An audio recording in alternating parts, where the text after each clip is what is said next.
Halo sahabat sehati, saya Dr. Aulia Lika, Dokter Umum RSPKU Muhammadiyah Surakarta.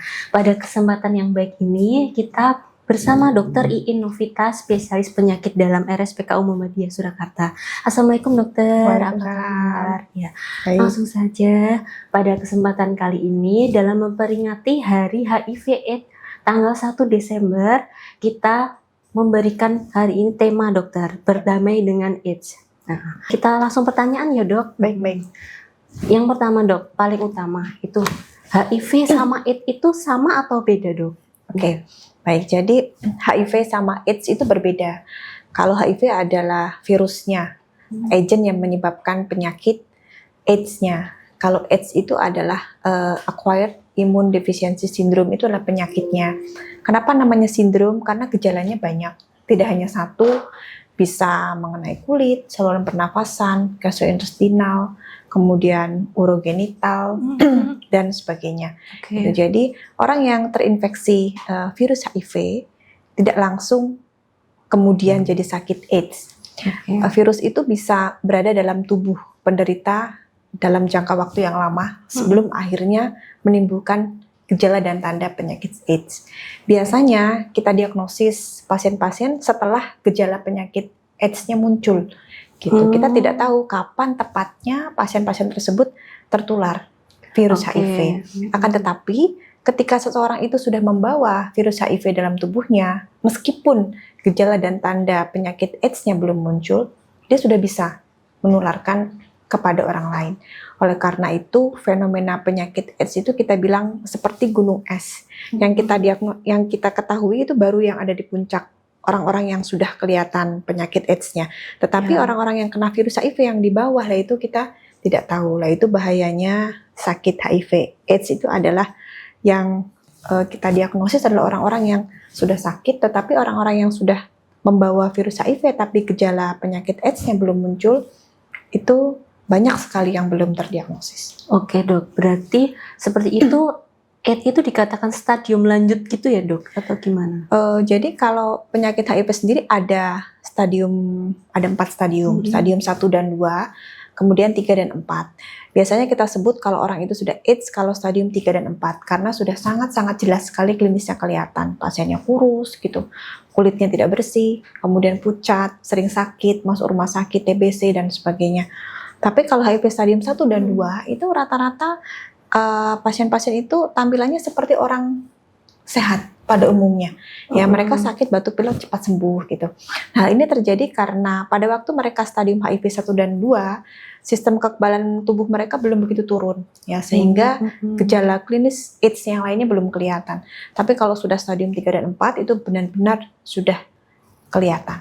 Oke dok. Terus cara pemeriksaannya dok, gimana? Ya, jadi untuk memeriksa virus HIV gampang sebenarnya, kita hanya butuh periksa darah. Ya, jadi yang kita periksa adalah antibodi terhadap virus HIV-nya. Untuk kita bisa mengatakan pasien itu tegak infeksi HIV, oh ini pasiennya HIV positif, maka harus kita periksa pemeriksaan namanya HIV rapid itu sebanyak 3 kali. Jadi kalau 3-3-nya positif, itu berarti pasien itu sudah bisa kita tegakkan dia terkena infeksi virus HIV. Nanti ada orang-orang yang dia terinfeksinya itu baru, sehingga antibodinya itu belum tinggi, sehingga tidak bisa terdeteksi dengan pemeriksaan rapid antibody yang umumnya kita gunakan. Nah, pada pasien-pasien seperti itu butuh pemeriksaan lain, kita butuh pemeriksaan PCR, butuh pemeriksaan viral load untuk bisa memastikan dia HIV atau tidak. Atau misalkan pada bayi. Ya, pada bayi itu kalau dia lahir dari seorang ibu yang HIV positif gitu, dia biasanya masih membawa antibodi dari ibunya. Sehingga kalau untuk bayi kita harus menunggu dia sampai 18 bulan baru kita bisa periksa rapid anti HIV-nya. Kalau dia sudah 18 bulan lalu rapid anti HIV-nya positif, maka bayi itu berarti positif HIV. Tapi kalau kita perlu menegakkan dengan segera di bawah bayi 18 bulan, kita periksanya tidak pakai rapid, tapi kita periksanya pakai PCR atau viral load. Oh gitu ya dok. Ya. Jadi ada banyak macam pemeriksaan ya, tapi darah yang diperiksa. Oh darah. Ya.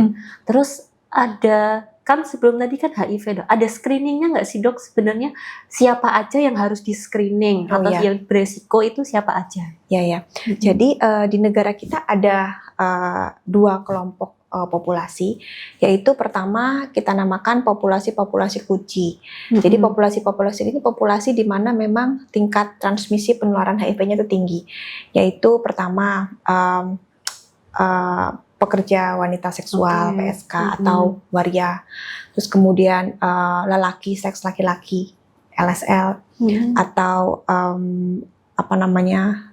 pengguna narkoba suntik. Nah, pada orang-orang seperti itu transmisi HIV-nya kan tinggi, sehingga memang program pemerintah adalah mereka harus rutin dicek, gitu ya. Bahkan di tempat-tempat lokalisasi itu dicek setiap 3 bulan. Kenapa? Karena serokonversi masuknya virus HIV kemudian sampai menimbulkan antibodi itu 12 minggu. Sehingga setiap 3 bulan sekali pada orang-orang yang demikian, gitu ya. Kalau memang mereka belum bisa menghentikan faktor risikonya, maka harus dicek 3 bulan sekali.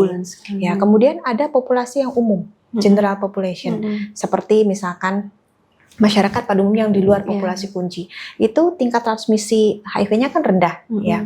Tetapi nanti mereka dicek kalau pertama, misalkan pasangannya kemudian terdeteksi positif, ya, misalkan suaminya atau istrinya terdeteksi positif, maka otomatis pasangannya harus dicek juga, meskipun meskipun pasangannya bukan dari kelompok populasi kunci. Kemudian anak-anak yang dari ibu yang positif harus dicek. Kemudian orang-orang yang ada terdiagnosis sakit TBC. Jadi orang dengan sakit TBC, orang dengan sakit hepatitis B itu wajib dicek HIV. Screening ya dok. Screening. Kemudian semua ibu hamil tanpa terkecuali punya faktor risiko atau tidak, gitu. Kemudian orang-orang yang punya gejala HIV/AIDS tadi itu, baik yang stadium 1, 2, 3 atau 4. Oleh karena itu tes HIV itu ada 2. Pertama, ada orangnya sendiri yang punya faktor risiko datang secara voluntary untuk tes HIV, atau disarankan oleh orang lain, terutama tenaga kesehatan. Misalkan kita tenaga kesehatan menemukan pasien yang dia masih muda, kok sakit nggak sembuh-sembuh gitu ya. Misalkan dia mondar-mandir masuk rumah sakit, pneumonia gitu, atau ISK, atau penyakit menular seksual. Nah, orang yang kena penyakit menular seksual itu adalah pintu masuk untuk kita bisa screening HIV. Oh gitu ya dok. Terus juga dok mau tanya, kan kalau kadang kan kita nggak tahu ya dok, ini orangnya itu kita ketemu di tongkrongan gitu. Nah itu kontak sosial apa sih yang aman? Oke, jadi kita harus memahami dulu bahwa penyakit HIV bukan penyakit yang mudah ditularkan pada prinsipnya. Yang mudah menular contohnya COVID, ya itu gampang ketularan. Misalkan saya kena COVID, lah pasti dokter Dika ketularan. Kita interaksi kontak gitu kan ya. Kalau HIV itu sulit sebenarnya untuk ditularkan. Karena untuk bisa tertular, pertama harus ada perpindahan virus dari orang yang terkena HIV ke orang lain. Nah, padahal kan virusnya di dalam cairan darah, cairan tubuh. Pertama adalah darah, yang kedua sekret vagina atau semen pada laki-laki gitu ya, atau air susu ya, atau transplasental. Jadi metode penularan itu pertama adalah kontak seksual. Yang kedua adalah jarum suntik. Jadi kenapa orang yang pengguna jarum suntik itu beresiko? Karena mereka kadang tidak jarum suntiknya dipakai bersama-sama, habis nyuntik satu orang, kemudian langsung suntik ke yang lain. Jadi kan ada nanti komponen darah yang masuk ke pembuluh darah orang lain. Terus kemudian transfusi darah itu bisa menularkan. Kemudian transplantasi organ. Ya, kalau bukan atau kalau ibu menularkan ke bayinya pada saat bayinya dalam kandungan atau pada waktu bayinya proses kelahiran, ketika dia kontak dengan jalan lahir, atau dari air susu ibunya kalau ibunya belum minum obat. Jadi kalau tidak ada aktivitas yang saya sebutkan tadi gitu, maka tidak bisa kita menularkan virus HIV. Karena virus itu kalau dia di luar organ hidup dia langsung mati. Virus itu ya, jadi tidak seperti bakteri ya. Kalau virus itu ketika dia keluar dari tubuh inangnya dia langsung mati. Jadi kalau ngobrol begini, jabatan tangan gitu, terus kemudian makan bersama ya, alat makan bersama, terus kemudian satu kantor ya, satu meja, satu lift, itu tidak menularkan. Bahkan baju keringat itu juga sedikit sekali. Ada di keringat itu sedikit sekali. Alat-alat rumah tangga dalam menggunakan kamar mandi yang sama itu tidak mungkin menular, kecuali misalkan bajunya itu kena darah, gitu ya, atau sikat gigi. Sikat gigi kan bisa melukai, ya, atau apa namanya ya, pisau cukur. Nah, kalau yang seperti itu memang para penderita HIV harus punya sikat gigi sendiri, harus punya pisau cukur sendiri, gitu ya. Tapi kalau makan di ruangan yang sama, cuma ngobrol itu menggunakan fasilitas publik itu tidak masalah karena tidak menular. Itu ya dok. Terus kalau misalnya ini dok, kalau udah terinfeksi HIV, dari awal dulu nih dok, misalnya awalnya screening. Nah, biasanya itu prosesnya gimana sih dok? Ya, jadi kalau kita ingin tes HIV, kita bisa datang ke fasilitas kesehatan, silakan datang ke rumah sakit PKU, ya, atau puskesmas. Ya, jadi sekarang semua fasilitas kesehatan itu semuanya punya tes rapid untuk HIV. Datang, kemudian nanti biasanya kita minta persetujuan secara lisan, ya. Jadi orang itu kalau mau tes HIV harus menyadari betul, ya, bahwa dia tes HIV dan harus siap menerima hasilnya. Setelah nanti diterima hasilnya, positif atau negatif disampaikan, itu ya. Kalau negatif ya sudah. Tapi biasanya kita edukasi kalau orang itu punya faktor risiko seperti penularan seperti yang kita sebutkan tadi. Ya kalau bisa jangan melakukan faktor risiko yang sama gitu, karena kalau dia masih melakukan faktor risiko yang sama maka tetap masih ada risiko untuk penularan atau ditularkan gitu ya dari orang lain. Kemudian yang kedua, kalau nanti positif, maka nanti kita edukasi untuk segera memulai pengobatan. Jadi kalau orang itu dalam stadium 1 dan 2, dia tidak ada penyakit yang lain, tidak ada infeksi oportunistik istilahnya, maka dia harus minum obat ARV hari itu juga. Dalam waktu 24 jam setelah dia terdiagnosis gitu. Kecuali dia sakit, misalkan dia sakit TBC, lah itu diobati dulu TBC-nya 2 minggu. Atau dia ada sakit yang lain, toksoplasmosis, retinitis, CMV, lah itu diobati dulu. Itu beda lagi tahapannya. Tapi kalau dia tidak sakit apa-apa, sehat gitu ya, langsung hari itu juga dia harus minum ARV. Kita biasanya memastikan TB atau enggak, itu aja. Karena kalau ada infeksi TB, dia harus minum obat TBC dulu, baru kemudian ARV. ARV di mana saja ada. Semua rumah sakit di Solo rata-rata punya, ya. Kemudian yang kedua, puskesmas juga punya gitu ya. Nanti di setiap fasilitas kesehatan yang melayani pasien HIV, kita ada namanya konselor VCT yang membantu pasien-pasien HIV memastikan supaya mereka bisa meminum obatnya dengan baik dan benar.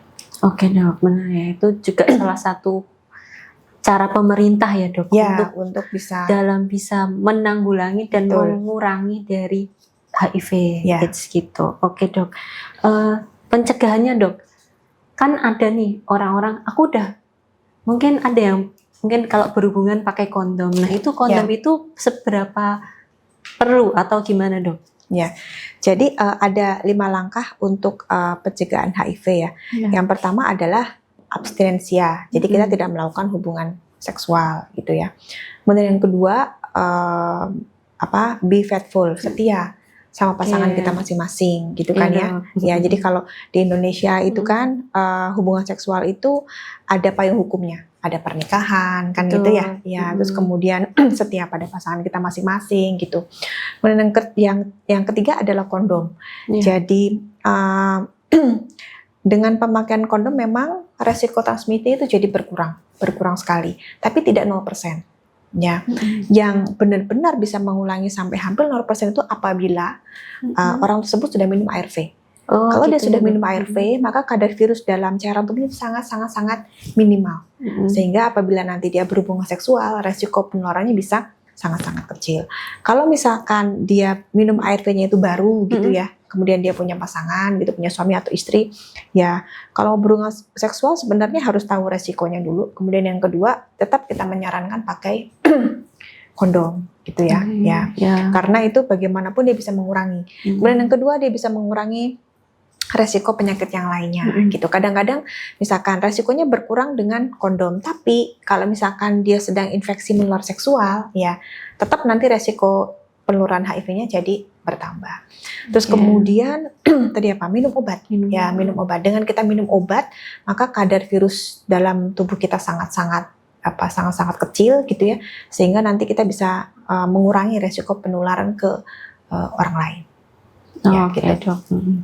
Terus mau tanya juga nih dok, apakah perlu ada minum obat sebelum ada positif HIV dok? Kayak mungkin pencegahan yang beresiko Iya, gitu iya. atau gimana, Ya. keluarganya atau gimana gitu dok?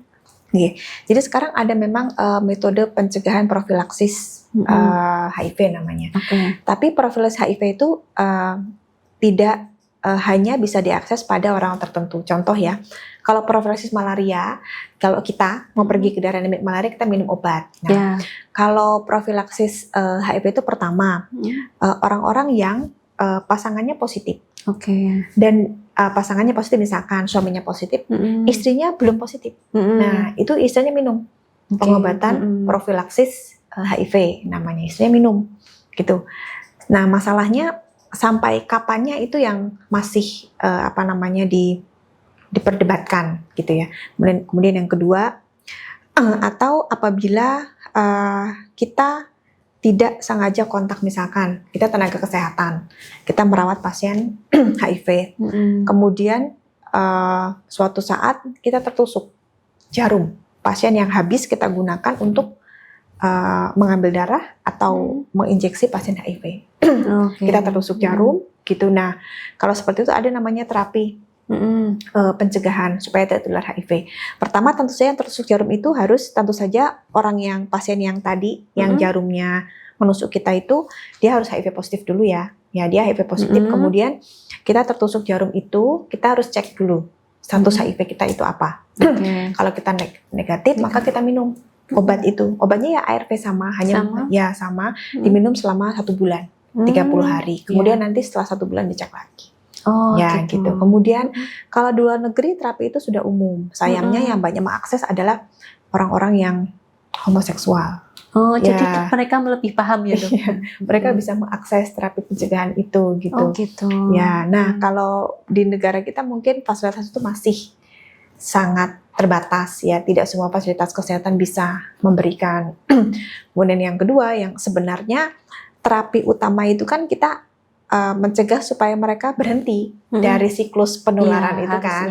Harusnya mereka berhenti dari siklus penularan itu, keluar dari faktor risiko itu, begitu lebih aman gitu. Kalau penggunaan PrEP itu rata-rata sebagian besar mereka tetap di dalam siklus penularan itu, tapi mereka minum obat ARV supaya mereka tidak jadi positif. Ya gitu. Jadi memang ada terapi itu. Di kita baru ada di beberapa kota besar ya, belum sampai di Solo gitu. Harapannya kalau nanti itu sampai, kita bisa memberikan kepada orang-orang yang tepat. Misalkan ibu rumah tangga yang suaminya positif, kan banyak yang seperti itu ya, yang pasangannya positif ya. Kemudian sehingga dia nanti terproteksi supaya tidak tertular HIV. Oke dok. Terus ini ada mitos dok tentang HIV/AIDS. Yang pertama ya dok, kalau udah positif AIDS, hidup akan berakhir. Oh iya. Oke. Baik, jadi penyebab kematian di Indonesia itu masih juara satunya itu adalah penyakit jantung koroner, stroke ya. Kemudian diabetes, hipertensi, cancer kalau sekarang itu. Jadi sebenarnya penyakit infeksi yang jadi juara penyebab kematian adalah tuberkulosis dan sebagainya, pneumonia. Jadi sebenarnya AIDS masih belum menjadi top 10 penyebab kematian terbanyak gitu. Kemudian yang harus disadari adalah virus HIV memang dia spesial karena dia kan virus RNA. Materi genetik virus itu dia jadi satu dengan materi genetik individu yang terinfeksi. Nah, oleh karena itu kalau orang itu sudah kena virus HIV, dia itu akan membawa sebenarnya gen virus HIV itu seumur hidupnya. Nah, tujuan pengobatan itu adalah membuat supaya virus yang materi genetik yang terbawa itu bisa ditekan serendah-rendahnya. Jadi kalau virus itu bisa tertekan serendah-rendahnya, dia tidak bisa replikasi gitu. Sehingga dia tidak bisa menimbulkan penyakit. Penyakit yang ditimbulkan oleh virus HIV itu sebenarnya bukan karena virus HIV-nya. Utamanya adalah karena virus HIV nanti membunuh sel-sel untuk pertahanan tubuh. Nah, jadi orang yang kena virus HIV itu meninggalnya karena pneumonia, karena TB, karena tokso, karena jamur, ya, karena penyakit-penyakit yang kalau pada orang yang kondisi tubuhnya itu sehat, imunnya baik atau artinya imun compromise, maka dia akan baik saja. Oleh karena itu kita bilang HIV itu dia membuat imun seseorang itu menjadi sangat-sangat tersupres. Nah, dengan dia minum obat virus, maka virusnya itu ditekan jumlahnya, kekebalan tubuh seseorang itu bisa kembali normal, maka dia bisa hidup normal. Normal. Ya, seperti kita pada bisa sehat gitu ya. Bisa produktif gitu. Hanya sampai saat ini memang belum ada obat yang bisa membuat virus HIV itu benar-benar hilang dari seorang individu yang terinfeksi. Sehingga pengobatan HIV itu memang sampai saat ini seumur hidup. Hanya memang kalau di negara-negara maju ada obat-obat pengganti yang kalau dia sudah sehat, virusnya sudah sangat sedikit, dia tidak harus minum tiap hari. Ada yang minum setiap minggu, ada yang disuntik setiap bulan untuk maintenance, tapi tetap dapat. Tetap ada obat ya. Tujuannya untuk menekan virus itu supaya dia tidak replikasi. Oke, gitu ya dok. Berarti tetap harus minum obat Ya, gitu. harus minum Yang obat. penting. Terus ada lagi dok, tidak perlu pengaman seks dari sesama oda. Oh gitu. iya ya. Jadi kita harus mengetahui bahwa virus HIV itu ada beberapa apa istilahnya serovarians. Ada virus HIV 1, 2, dan 3 gitu. Yang kalau seseorang itu sudah kena satu macam virus gitu ya, kalau dia apa itu tadi masih berada dalam siklus faktor risiko penularan gitu, ya ada kemungkinan dia bisa terinfeksi dengan virus HIV jenis yang lain. Ya itu yang pertama. Kemudian yang kedua, kalau sudah sama-sama positif ya nanti begini, yang penting adalah virusnya tersupresi. Kita harus memastikan bahwa gitu ya, bahwa semua orang dengan HIV itu kadar virusnya sangat-sangat tersupresi. Nanti itu bisa mengurangi resiko penularan tapi tidak 0%. Ya, tetap tidak 0%. Ya, sehingga memang penggunaan kondom itu sangat-sangat dianjurkan ya. Kemudian orang-orang yang dia sama-sama sudah ODIF nih, apakah bisa menggunakan jarum suntik bersama-sama? Ya tetap nggak bisa juga gitu. Jadi jangan menggunakan jarum suntik bersama-sama gitu ya. Kemudian tindik, ya yang seperti itu harus betul-betul dijaga gitu. Jangan sampai kita nanti kemudian kena infeksi oleh virus HIV yang lain, ya yang serovarian yang lain gitu. Jadi tetap ada resiko itu. Oke. Terus ini lagi dok, yang menjalani obat rutin itu tidak menularkan, apakah iya dok? Oh ya, jadi kalau dia menjalani obat rutin, kemudian sudah dicek kadar virusnya itu sudah sangat kecil ya, jadi sudah kurang dari 40 kopi ya, maka nanti resiko penularannya sangat-sangat kecil tapi tidak 0. Tidak 0%, ya tidak 0%. Jadi kalau pasangan seksualnya itu masih negatif, kita tetap menganjurkan menggunakan kondom. Ya, sementara ini karena kan kita belum punya profilaksisnya ya, jadi tetap kita menggunakan kondom. Kemudian seorang ibu yang mau punya anak gitu ya, hamil, melahirkan gitu, dia virusnya sudah sangat-sangat kecil, tetap kita edukasi. Jadi resiko penularannya tidak 0, masih ada meskipun sedikit. Tapi aman ya dok untuk anaknya nanti, nggak harus selalu HIV. Jadi. Oh iya, banyak juga pasien-pasien kami yang ibunya sudah virusnya sudah sangat terdeteksi, terus kemudian hamil ya, baik itu pasangannya juga positif maupun pasangannya itu negatif, tapi dua-duanya sudah sangat-sangat tersupresi ya, banyak yang anaknya negatif, bisa sehat, bisa tumbuh jadi besar gitu, sekolah gitu ya, kayak anak-anak yang pada umumnya, tetap negatif anaknya sampai besar. Oke dok. Terus lagi dok, kalau angka kejadian di Solo dok? Gimana? Oh iya. Ya, jadi Solo itu masuk Jawa Tengah ya. Jadi Jawa Tengah itu sebenarnya masuk provinsi yang cukup banyak HIV-nya. Jadi selain ada Papua, kemudian Bali, ya maka Jawa Timur, Jawa Tengah, Jawa Barat, Jakarta. Ya. Jadi kita banyak sebenarnya penderita HIV-nya. Kalau di Solo sendiri per 2024 ini itu ada 6.000 orang penderita HIV. Tapi tidak semuanya KTP Solo. Yang KTP Solo 1.400, sisanya sebenarnya KTP di luar Solo. Nah, kalau jumlah orang-orang yang terdiagnosis HIV sebenarnya dari tahun ke tahun itu semakin berkurang. Ya, semakin berkurang jumlah kasus barunya. Ya, tetapi masih ada. Misalkan tahun kemarin itu 2023 itu ada berapa di Solo, 400 sekian gitu. Kemudian tahun ini 300. Jadi sebenarnya sudah jumlah kasus barunya itu semakin berkurang, tapi masih tetap ada. Nah, yang menarik adalah sekarang pergeseran faktor risikonya. Kalau dulu kan sebagian besar faktor risikonya adalah heteroseksual gitu ya. Nah kalau sekarang itu di populasi yang kunci, yang khususnya LSL itu meningkat, meningkat. Terus kemudian orang-orang yang terinfeksi dia di luar kelompok kunci. Misalkan ibu rumah tangga, yang ketularan dari suaminya itu sekarang meningkat. Ya, kalau dulu kan yang positif itu misalkan laki-laki gitu ya sebagian besar, atau PSK atau waria. Kalau sekarang yang banyak itu kita temukan adalah tadi itu faktor risikonya adalah LSL. Atau gitu malah ya, ibu rumah tangga. Ibu rumah tangga kan bukan dari kelompok kunci, tetapi dia tertular dia, ya dari pasangannya atau dari suaminya, iya, yang positif HIV. Gitu ya. Oke. Untuk pesan dok, pesan buat audiens sahabat sehati. Ya, baik. Baik, jadi sahabat sehati, kita program pemerintah itu punya target tahun 2030. Targetnya adalah 95% orang yang beresiko untuk kena HIV itu tahu dia HIV-nya positif atau negatif. Dari semua orang yang tahu status HIV-nya, 95% itu minum obat. Gitu. Kemudian dari semua orang yang minum obat, 95% virusnya tersupresi. Nah, untuk mencapai target itu tahun 2030, maka kita seluruh elemen masyarakat harus membantu, bahu-membahu ya. Saat ini tes HIV mudah sekali, bisa diakses di mana-mana gitu ya. Di puskesmas gratis ya. Kalaupun bayar itu tidak mahal ya. Kemudian yang kedua, obatnya juga mudah gitu ya. Di puskesmas juga ada gitu.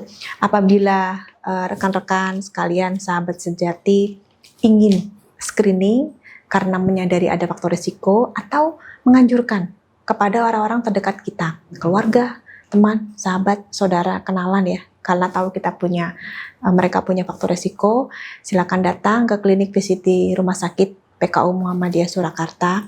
Kami akan melayani. Yang kedua, jangan khawatir mengenai kerahasiaan. Itu ya, semua informasi yang kami dapatkan dari pasien gitu, itu adalah haknya pasien, sehingga akan kami jaga kerahasiaannya. Gitu, kita harus mendukung program pemerintah ini dengan cara memberikan informasi yang tepat mengenai HIV supaya orang-orang yang punya faktor risiko tidak takut dan tidak ragu untuk datang dan tes untuk screening HIV. Nah, demikian pembahasan kita pada pagi hari ini tentang HIV/AIDS. Terima kasih Dokter Iin atas waktunya pagi ini. Dari podcast ini kita tarik kesimpulan ya bahwa HIV/AIDS ini tanggung jawab dari semua masyarakat, bukan hanya nakes atau yang berisiko saja. Jadi HIV ini bisa dikendalikan, bisa hidup normal, jadi jauhi penyakitnya, bukan orangnya. Nah, teruntuk sahabat sehati yang ingin berkonsultasi dengan Dr. Iin Novita, spesialis penyakit dalam, bisa langsung saja ke RSPKU Muhammadiyah Surakarta. Semoga yang kita bahas di sini dapat bermanfaat bagi sahabat sehati semua. Wassalamualaikum warahmatullahi wabarakatuh.